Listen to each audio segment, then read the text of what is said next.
दोस्तों नमस्कार, स्वागत है आपका हमारे PC tech talk YouTube channel पर। दोस्तों बजट गेमिंग पीसी बनाने की सोच रहे हो, 15,000 से 22,000 के अंदर का कोई अच्छा सीपीयू ढूंढ रहे हो और कंफ्यूज हो यहाँ पर कि इंटेल कोर अल्ट्रा 5 का 225F लें या फिर i5 का 14400F लें, कौन सा बेहतर होने वाला है। तो यहाँ पर समझना होगा कि दोनों ही 10 कोर वाले प्रोसेसर हैं और दोनों ही 65 वाट के टीडीपी के साथ में आते हैं। दोनों ही सस्ते गेमिंग के लिए परफेक्ट लगते हैं, लेकिन रियल गेमिंग में कौन सा बेटर परफॉर्म करेगा, वोलोरेंट, VGMI, GTA 5, साइबरपंक 1080p पे कौन सा स्मूथ चलेगा और कितना FPS देगा, इस तरह के बहुत सारे सवाल हैं जिसको समझने के बाद ही आपको डिसाइड करना चाहिए। आज हम लोग detailed head to head comparison करेंगे, specs, gaming, FPS, power, heating, prices और 2026 की स्ट्रेटेजीज क्या रहने वाली है, इन सबको हम लोग प्रॉपर डिटेल्स में समझेंगे। एंड में क्लियर बताने वाला हूं कि कौन सा आपके लिए बेहतर है। इसलिए वीडियो बहुत इंफॉर्मेटिव होने वाली है, समझने के लिए वीडियो साथ अंत तक बने रहो। गलती से भी गलत सीपीयू आप ना लेना, नहीं तो FPS का जो है आपको बहुत बड़ा फर्क पड़ेगा। लाइक कर दो वीडियो को,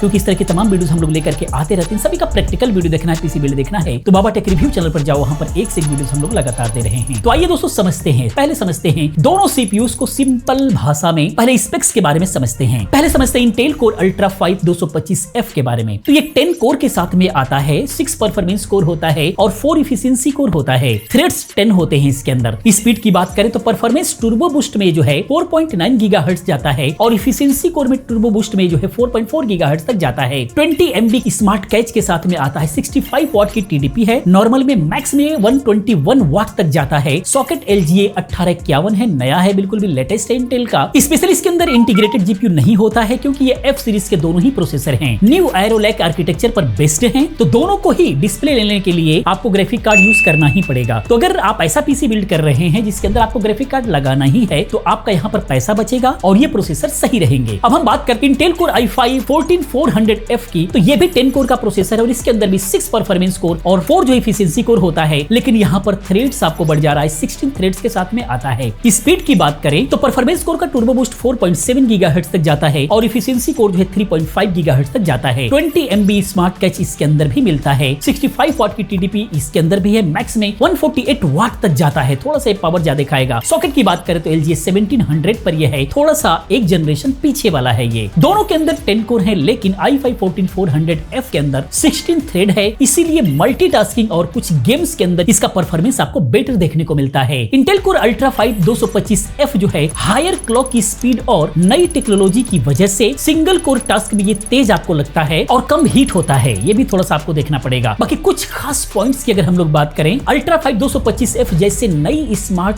बाइक है, एक तरीके से तेज एक्सेलरेशन और कम पेट्रोल खाता है। वहीं पर i5 14400F जैसे ये पुरानी थोड़ी सी टेक्नोलॉजी है, ट्रस्टेड है, बिल्कुल भी ऐसा कार है जिस पर बिल्कुल भी हमें भरोसा है और स्टेबल चलेगा, बिल्कुल भी फैमिली के साथ में बिल्कुल भी आप कंफर्टेबल इसको समझ सकते हैं। तो इस तरीके का इतना इसके अंदर जो है आपको चेंजेस मिलेगा, उतार चढ़ाव मिलेगा। अब हम बात करते हैं गेमिंग परफॉर्मेंस की, हेड टू हेड कंपैरिजन करते हैं कि गेमिंग के लिए कौन सा बेटर होने वाला है। दोनों सीपीयू RTX 3060 या फिर 4060 के साथ में पेयर किए जाते हैं तो बेहतर परफॉर्मेंस मिलेगा और हम लोग इसी के साथ में टेस्टिंग करने वाले हैं। रियल टेस्टिंग में क्या आने वाला है समझते हैं। तो 1080p गेमिंग पर हम लोग देखते हैं, लाइट गेम के अंदर जैसे वोलोरेंट, CS2 हो गया, फोर्टनाइट हो गया, दोनों में ही 200+ FPS आपको मिलेगा, ऑलमोस्ट सेम ही रहेंगे। बाकी AAA गेम्स की बात करें तो साइबरपंक, GTA 5, ब्लैक मिथ वगैरह के अंदर i5 14400 थोड़ा सा आगे आपको नजर आएगा। थ्रेड्स ज्यादा होने की वजह से 5 to 12% जो है एवरेज FPS यहाँ पर जो है स्टेबिलिटी आपको देखने को मिलेगा। 1% लॉस यानी कि शटरिंग जो है यहाँ पर अगर हम लोग बात करें तो i5 14400F बेटर फील आपको दिलाता है यहाँ पर हैवी सीन के अंदर। वहीं पर अगर हम लोग 1440p पे अगर हम लोग बात करें तो डिफरेंसेस यहाँ पर कम नजर आएगा आपको, क्योंकि जीपीयू बोटलनेक यहाँ पर ज्यादा होता है। रे ट्रेसिंग की बात करें तो दोनों ही अच्छे हैं, जीपीयू पे डिपेंड करता है यहाँ पर इसका परफॉर्मेंस, इसीलिए ये ध्यान देना होगा कि आप कौन सा जीपीयू यूज कर रहे हैं। पावर एंड हीटिंग की बात करें तो ultra 5 225F lower max power के साथ में ये आता है, तो ये कम हीट होता है। कूलर आपको सस्ता लगाने पर ही आपका काम चल जाएगा, इसीलिए बेहतर होता है ये। बाकी अगर हम लोग बात करें i5 14400F का तो ये थोड़ा ज्यादा हीट होगा, लेकिन परफॉर्मेंस में ये थोड़ा सा आपको एज देगा। बाकी वैल्यू फॉर मनी की अगर हम लोग बात करें तो इंटेल कोर अल्ट्रा 5 का 225F न्यू प्लेटफॉर्म है, फ्यूचर अपग्रेड